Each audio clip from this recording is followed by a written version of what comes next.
Ok. Tudo bem, gente? Sejam bem-vindos ao meu canal. Sou Alessandro Vilas Boas. Eu já tenho muito vídeo por aí. Se você não me conhece ainda, eu sou Alessandro Vilas Boas. Curte esse canal, compartilha, manda para seus amigos. Eu falo sobre um tanto de coisa aqui nesse canal. Eu criei esse canal a princípio para compartilhar minhas músicas. Acho que deu certo. Mas eu também falo algumas coisas, compartilho pregação. Eu sou pastor na Igreja One, atualmente moro em Londres. E esse vídeo aqui é pra gente responder perguntas que as pessoas me mandam no Instagram e coisas assim. É sem corte, sem edição, nada muito fancy, nada muito chique. É só compartilhando aqui mesmo um pouco de respondendo perguntas e talvez de alguma maneira compartilhando algo que possa te ajudar e te edificar, tá bom? Espero que seja rápido, espero que eu não fale muito. Eu vou empolgando, às vezes eu falo pra caramba, mas já vai me perdoando aí. Aleluia! Posso compartilhar dois livros que eu olhei aqui? Esses livros aqui são três livros que eu tô lendo. Vou compartilhar três. Esse aqui tá em inglês, mas o nome dele é O Pastor como um Teólogo Público. Gente, esse livro do Van Hooser é do Van Hooser e Owen Strachan. Tem em português, tá bom? O Pastor como um Teólogo Público. Esse livro é muito bom, especialmente para líderes. Ok? Segundo livro para líderes e pastores. Bully Pulpit. Eu não sei se esse livro tem traduzido, mas esse livro é sobre abuso espiritual. E pastores que são bullies, né? Vem de bullying. Pastores autoritários, pastores que geram uma cultura de abuso e de abuso emocional e abuso de autoridade, espiritualidade. Se você quer ler algo do tipo, mas não lê inglês, esse aqui tem em português, uma igreja chamada Tove. Acho que é uma boa leitura. Não li esse aqui ainda. Eu sei que no Brasil tá hypado, mas eu não li. Eu tô lendo aquele ali. E depois eu vou para esse aqui da igreja chamada Tove. O outro livro que eu queria ler, gente, de verdade, se você ama avivamento, desculpa que eu tô lendo, mas eu acho que você deveria ler. Se você ama avivamento, se você é líder, se você é pregador, cara, eu considero isso, tenho considerado esse livro, tipo assim, indispensável, principalmente pra galera do nosso contexto carismático, que fala de avivamento e tal. Esse livro é Dinâmicas da Vida Espiritual, do Richard Lovelace. Richard Lovelace. Dinâmicas da Vida Espiritual. Gente, esse livro aqui tá acabando comigo. Que livro bom. Ó, ele é gigantesco, tá vendo? Eu tô na página 120 dele. Mas eu já tô lendo há uns 3 meses. Eu não tô lendo muito rápido, porque eu tô lendo as outras coisas também. E a gente tá lendo junto no presbitério da Igreja One. E, gente, meu Deus, esse livro é maravilhoso. É basicamente uma teologia sobre avivamento. E tem assim, cara, me feito muito bem. Esse aqui é sobre teologia pública, né? Se você não tá muito familiarizado, eu acho que é um bom começo também. Tá sendo um bom começo para mim. Mas ele fala que todo pastor, né? Ele deve ser um teólogo e todo teólogo, ele de alguma maneira tem uma posição e um posicionamento público. Ele tem um posicionamento a dar à sociedade. E o nosso posicionamento é teologia, é Bíblia, é o Evangelho. O subtítulo dele é Reclaiming a Lost Vision, restaurando uma visão perdida. Então ele fala muito sobre o ministério pastoral e como o ministério pastoral tem mais a ver com a nossa vocação teológica do que a nossa vocação de ser CEO, de ser um bom marqueteiro, um bom fazedor de evento. Vamos lá, alguém? Ok, espero que essas indicações tenham sido boas para você. Perguntas. Gente, eu recebi a pergunta assim: Ale, você acredita na eleição? Você é calvinista? Explique. Gente, muita gente me pergunta isso. Eu acho que porque como eu sou muito conhecido no meio carismático pentecostal por causa dos louvores, como as pessoas me vêm falando muito sobre avivamento, como as pessoas sabem que eu acredito nos dons, que eu pratico os dons, que a nossa realidade de igreja, na nossa igreja One, nós praticamos os dons e perseguimos os dons e temos essa vida assim bem carismática, as pessoas ficam assim, meu Deus, mas então ele não pode ser calvinista, ele não pode crer na eleição, porque senão ele é frio, ele vai ficar frio. E, gente, isso são espantalhos, viu? Isso não é muito a realidade, não. Isso não condiz com a realidade, tá? Então, queria muito incentivar vocês a estudar sobre o assunto antes de vocês firmarem algumas coisas. Outra coisa, as tradições, né? As tradições dentro da igreja, seja, não sei, a tradição calvinista, reformada, ou a tradição mais pentecostal, ou a tradição mais carismática, ou, meu Deus, me fugiu completamente, episcopal, os anglicanos, tradição mais evangelical. Gente, todas essas coisas elas trazem aspectos maravilhosos, e eu acho muito saudável, sinceramente, você se identificar com um. Eu não sou a favor. Eu escutei isso de um pastor alemão, não é de um cachorro, não, é literalmente de um pastor da Alemanha, que ele disse assim: para andarmos em unidade, nós precisamos estar muito convencidos daquilo que a gente crê. Então, aquilo que a gente crê, nossa tradição, a, a nossa confissão de fé, digamos assim, a confissão de fé da nossa igreja, ela não deve criar muros, mas na verdade ela deve facilitar a nossa unidade, né? Quanto mais eu entendo aquilo e quanto mais eu me torno seguro naquilo que creio, mais eu percebo que eu preciso do outro, mais eu percebo que eu preciso das outras tradições, que eu preciso de igrejas diferentes da minha, porque eu percebo que, de verdade, quanto mais você estuda, mais você vê que tem buracos na sua tradição, que tem buracos na sua teologia. E eu acho que é muito importante a gente ser humilde o suficiente para assumir isso. Mas vamos lá, respondendo a sua pergunta. Eu creio na eleição. Eu creio na eleição, não porque eu sou calvinista, né? Ah, assim, a nossa confissão de fé no One, a gente, quanto à soteriologia, ou seja, quanto à salvação, nós decidimos nos apresentar assim como calvinistas, nós não temos esse problema com o rótulo, não, mas é somente quanto à soteriologia.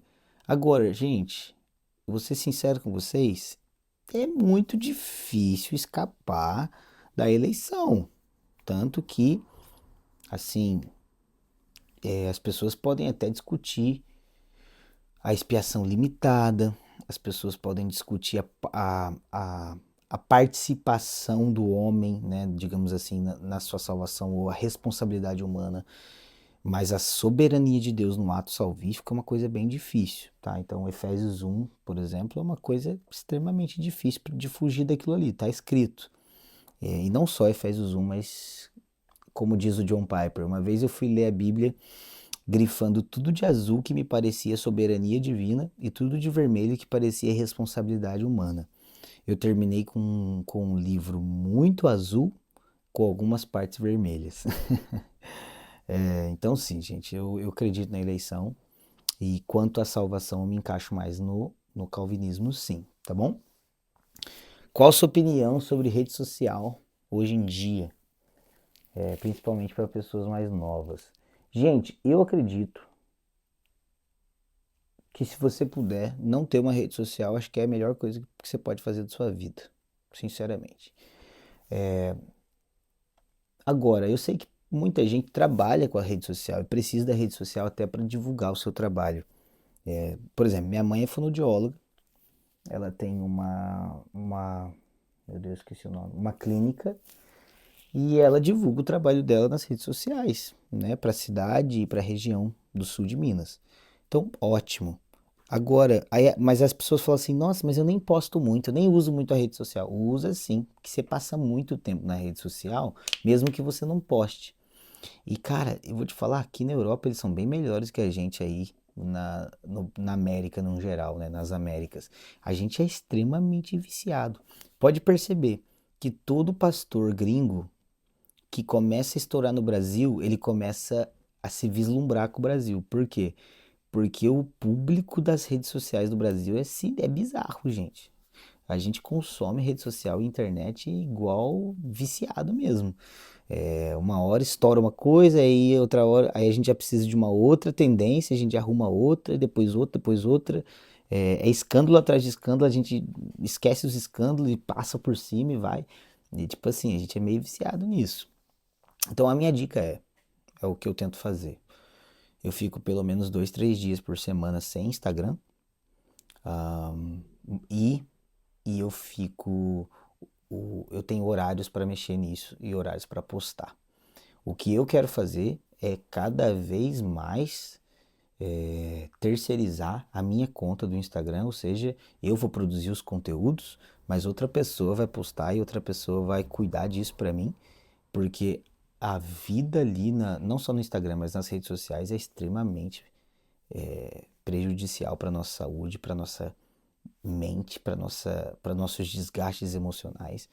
De verdade, começa a contar o quanto de felicidade você tem, felicidade real usando as redes sociais, o quanto de crescimento real você tem usando as redes sociais, o quanto de aprendizado real você tem usando as redes sociais e o quanto de inveja, comparação, angústia, tristeza, múltiplos estímulos, tentações sexuais. Então, assim, cara, na minha opinião, eu encorajaria, e eu encorajo, né, muita gente, a maioria das pessoas que estão perto de mim, a, cara, ser radical com as redes sociais.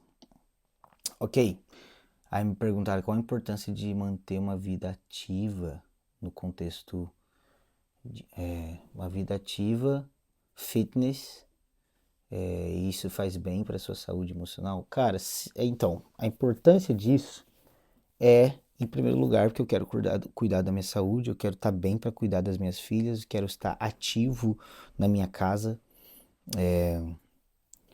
A importância disso também é mental health, né? Ou seja, saúde emocional.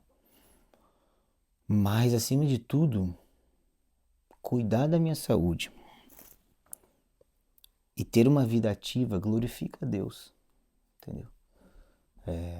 Destruir a minha saúde, viver uma vida sedentária, viver uma vida de glutonaria,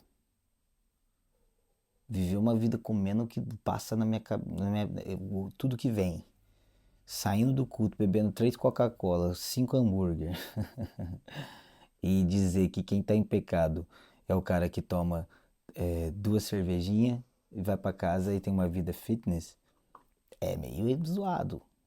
A maioria da igreja evangélica faz isso, né? A gente é extremamente glutão, obeso. Quantos pastores obesos a gente tem?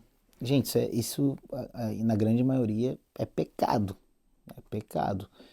É uma desordem, né? Eu não quero assim generalizar tudo, porque eu não conheço o caso de todo mundo, eu também nem sou especialista, mas, cara, eu tenho uma tendência a pensar assim. Deixa eu ver o que mais. Como é que você organiza sua vida ministerial, a vida da sua família, e você gasta um tempo específico com eles? Então, gente, como é que eu faço já há muito tempo, tá? Eu tenho algumas prioridades. Meu tempo com Deus, tanto de oração quanto de estudo. Meu tempo com a minha família e meu tempo com a minha igreja local. Essas são minhas prioridades, sempre foram minhas prioridades. Desde quando eu comecei a viajar muito, lá em 2017, 2018, eu estipulei isso. Então, por exemplo, falando de igreja local, é muito difícil quando eu viajo domingo e é muito difícil quando eu viajo durante a semana. Então, se eu for viajar, é de quinta a sábado, entendeu? Para eu conseguir viver a vida da igreja e para eu conseguir estar nos domingos. Agora, aqui no Reino Unido mudou um pouco porque eu viajo muito menos. Então, quando eu viajo, normalmente eu vou para o Brasil, então eu passo um mês no Brasil. Aí eu vou para outra nação, eu passo 5 dias. Mas eu já tenho, desde o começo do ano, meses bloqueados para ficar em Londres, que eu não aceito convite para lugar nenhum. Aí falando da família e ministério, gente, Ah,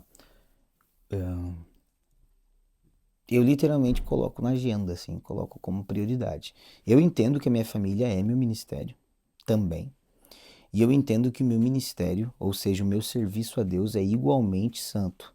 Então eu não gero uma briga entre essas coisas, mas eu gero uma completude entre essas coisas. Então eu e a Bru, a gente gerou uma parceria onde a gente entende, cara, o nosso serviço à igreja, o nosso serviço ministerial ao Senhor é glorioso, é de Deus. A gente não precisa rivalizar a nossa vida como família com a nossa vida ministerial. Ô Enoque, para aí, cara. Mas. O Enoque é meu cachorro, tá, gente? Mas não precisa rivalizar as coisas. Mas, cara, estipular limites é extremamente importante. Segunda-feira, por exemplo, eu não trabalho. Porque sábado e domingo eu já fiquei busy, doido, trabalhando na igreja, escrevendo sermão. Então, segunda-feira é meu dia off. Segunda-feira eu não faço nada. Segunda-feira eu não discipulo, segunda-feira eu não prego, segunda-feira eu não escrevo, segunda-feira eu fico com as meninas. Então eu acho que vale muito a ver a gente tem muito mais a ver com a gente organizar a nossa rotina, organizar quais são as nossas, ai meu Deus, esqueci a palavra. Quais são as nossas prioridades? Porque se a gente não tiver prioridade, princípios elementares que regem a nossa vida, a gente vai ficar constantemente apagando o incêndio. E aí, mano, você vai perder seus filhos assim, você vai perder seu casamento assim. Não no sentido de literalmente perder, mas de não estar presente, né? E isso é um preço que nós não fomos chamados a pagar, não, gente. Então a gente não pode idolatrar a nossa família, mas a gente também não pode idolatrar o nosso ministério. Essas duas coisas precisam cooperar para dar glória a Deus. É até interessante essa pergunta, porque a gente vai ter um intensivo da Good Village em Floripa esse ano, agora em abril, dia 24 a 26. Vocês estão extremamente convidados a estarem com a gente. Vai ter amigos meus lá convidados. Nós vamos buscar pelo Espírito Santo. Eu vou gravar umas coisas, umas músicas. Silêncio, que ainda é surpresa.